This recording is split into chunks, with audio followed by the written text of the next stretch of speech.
The Garleans are another matter altogether. So much for our alliance. It's sunk beyond the seabed.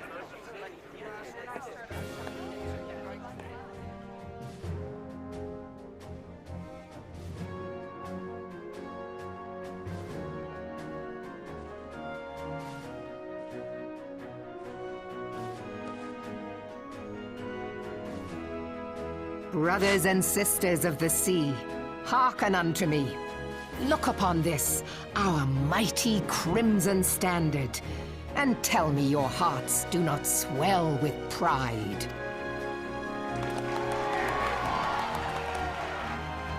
"700 summers have come and gone since our forefathers first ran aground in this fertile bay. In that time, guided by the Mother of Oceans, Limsa Lominsa has grown from humble fishing village to uncontested ruler of the 5 seas and beyond.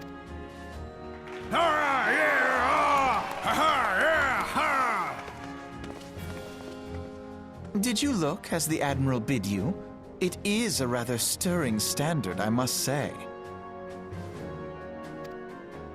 The crimson field is meant to signify the blood of fallen crewmates, while the black longship represents a pirate vessel.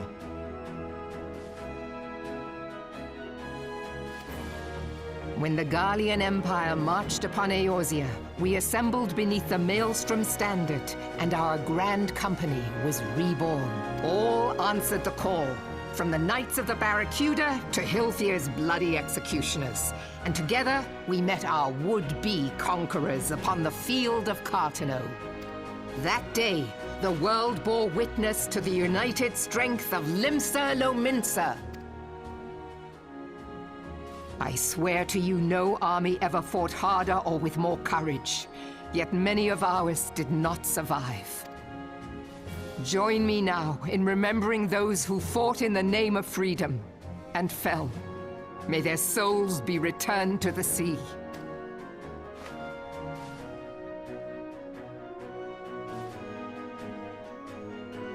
Freedom.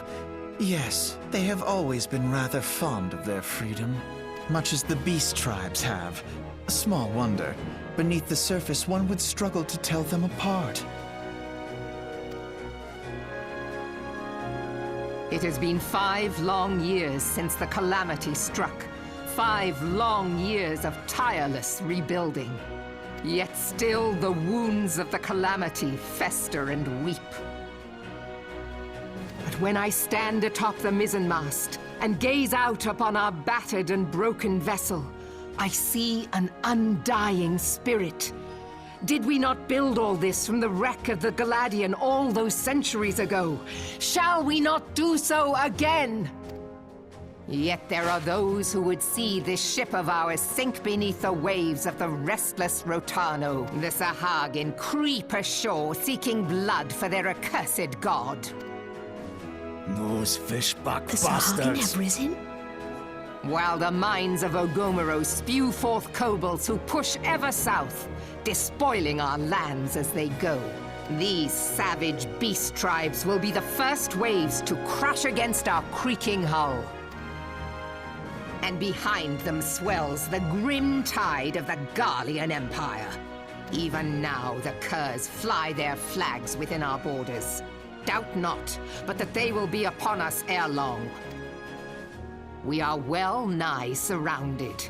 Yet there are those among us who would rather turn their swords against their crewmates than our cannons against our foes. How can we hope to repel our many enemies when mutiny breeds below deck?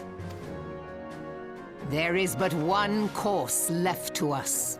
One bearing that will bring us victory over the beast hordes and the Empire both, and see this ship safe to port. We must mend the rift the calamity has reopened twixt pirate and maelstrom, and stand fast with our adventurer brothers against the coming tempest.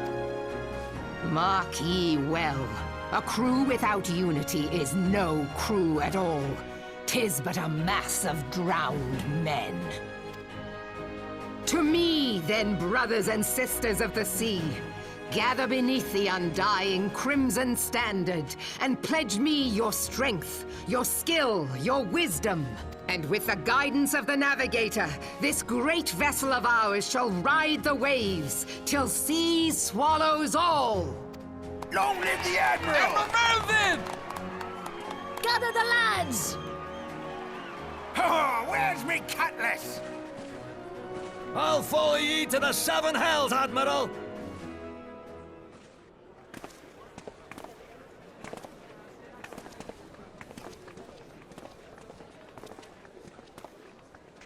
Fancy meeting you again.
The gods only know what grand company our adventurer friend will keep.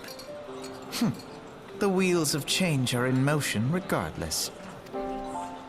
Brother, are you certain this course is best? Whatever do you mean, dear sister? The so-called remembrance ceremonies were little more than standard waving rallies. As though the Calamity and Seventh Umbral Era warranted scarcely a mention. Well, of course they were standard waving rallies.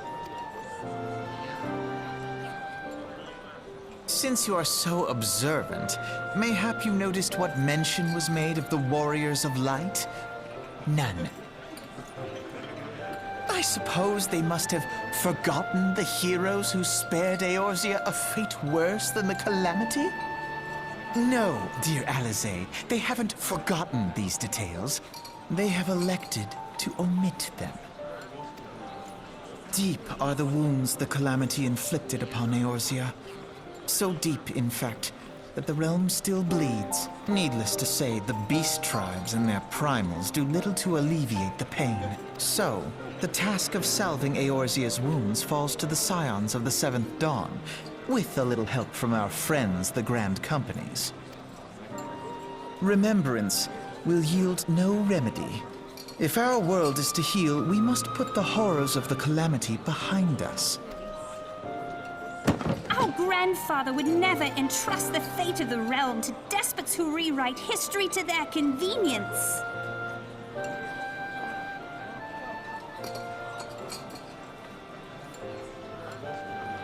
There must be another way to cure what ails this world, and I mean to find it. You are most welcome to try. Our paths may differ, but our destination is the same. In time, I dare say we will see eye to eye. I should hope so. My lady! We are to escort you. Hope does not come into it. We share the burden of this fate, dear sister, and will prevail together or not at all. The salve will serve not only to close up our present wounds, but prevent old ones from opening anew.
Now, having set aside the formalities, we have a favor to ask of you. Urianger, have the documents arrived from the students of Baldessian? Aye, my lady. They arrived but recently. We have conducted a study at the behest of the Order of the Twin Adder. Papalimo, Ida, a synopsis if you would. Our task was to survey the behavior of the Sylphs, a beast tribe indigenous to the Twelveswood. Oh, how to describe them. They look like gisselcreens, floating ones, that worship the primal Ramu. Ahem. Though technically a beast tribe, Sylphs are blessed with a comparatively personable demeanor, conducive to peaceful communication. Offering us an invaluable opportunity to learn what the beast tribes know of the primals. While Ramu's existence is well documented, the Sylphs do not, or perhaps cannot, summon the primal any longer, insofar as can be ascertained. Until such time as we know, it would be unwise to assume that the threat posed by the primal has passed. Which leaves Gridania with the added worry of not knowing what they should be worrying about. In that regard, they are hardly alone.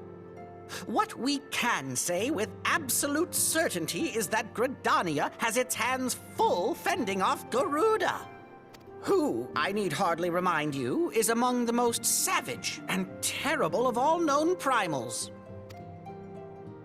In short, it is essential that we approach the Sylphs in as diplomatic a manner as possible. Words and actions can be misconstrued. The only sure way to communicate our intentions is the echo. Winning the Sylphs' favor may well bring us a step closer to mitigating the threat of the primals. Will you help us? I am grateful. Lovely. Well, as much as I'd like to help, I'm afraid I would be of little use to anyone in Gridania. A veritable babe in the woods. Ida and Papalimo, however, should be able to see the forest for the trees. Is that not so, Minfilia? Indeed. You are willing? Leave it to me. Us, Ida, us!